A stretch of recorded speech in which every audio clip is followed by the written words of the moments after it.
Welcome back to Jet Life. You got 2 touchdowns on the day. One was on a key 4th down conversion. Can you walk me through both of them? If you were to scare anyone on the team, who would it be and why? Are you serious? You got a couple big catches today, but a huge one in overtime to help your team win. What did you see on that route?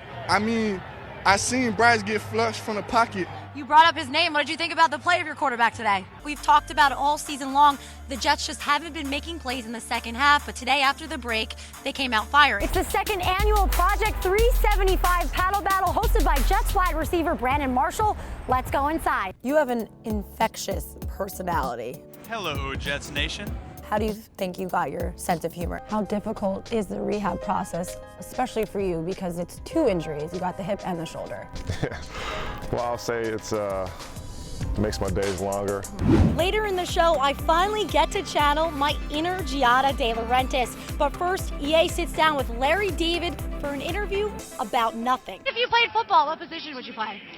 Oh, man. I'd have to learn to kick. Speaking of kickers, do you know the Jets kicker is from down under as well? I met him. Can you walk me through that touchdown run? Because you literally broke 4 or 5 different tackles. Yeah, honestly, it happened so fast. I didn't even remember it, but I came back to my locker and saw the plays. You were a 6th-round draft pick, and then you signed here with the Jets on the practice squad.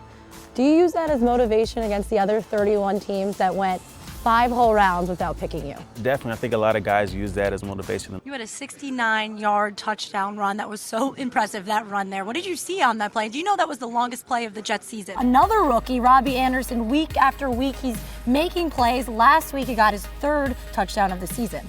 Alex, Robbie Anderson's really taken off. When you look back at the young man you were at Temple to the man you've become here today, you know, how have you developed as a man? I would say what really developed me was hitting rock bottom and getting a taste of life without football. Jordan, it looked like you guys were clicking on all cylinders today. What was the key to shutting down the Bills? First strip sack and fumble recovery of your career. It led to a Jets touchdown. What did you see on that play? Everybody knows you're a Texas man. I want to know, do you think you have true Texas grit? I think Texas grit is relative to the person asking. So for this example, I think I do. Yeah, okay. I'm gonna throw that out there. Could Don't be judgmental. deny Jersey grit. I think that everybody up here kind of has an agenda. We got to get to it.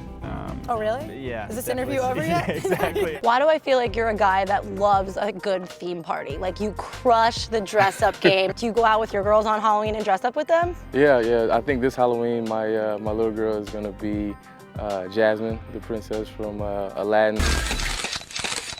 I'm with the Jets fashion guru himself, running back Matt Forte. What do you say we break down some of the outfits, some of the guys' outfits from the road trip to Pittsburgh?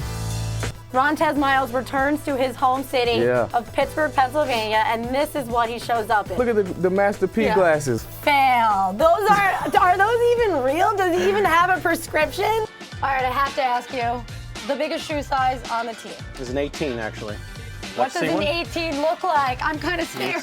This is as big as my leg. Look at this. This is insane. Jordan, another tough loss. How hard of a pill is this one to swallow? It's definitely a hard one because when you play a rival like the Patriots, you definitely always want to come out on top. I'm at Jets Ice Cooking School in downtown Manhattan. I've got my apron on, which means one thing, I'm cooking. Here's the deal, walk with me. Defensive lineman Steve McClendon and defensive back Buster Screen, they're in the building, they're in the house, and we're cooking up one ingredient. It's bacon. Let's go. We're making bacon, bourbon donuts. Chef, how is it done? Exactly. It's real simple. One-step mixing, a lot of bourbon. I wasn't going to let you go without giving me an Arnold Schwarzenegger line. Right. Anyone you want, you give me one. Dylan. And he slaps his hand, he goes, "What's the matter, Dylan? See, I got you pushing too many pencils." Thanks, Matt. Thank you. You're welcome. See you later. I'll be back. If you missed any part of tonight's show or any other episode, go to NewYorkJets.com and search Jet Life. For the entire Jets 360 team, I'm Alex Strimo. Thanks for watching, and good night.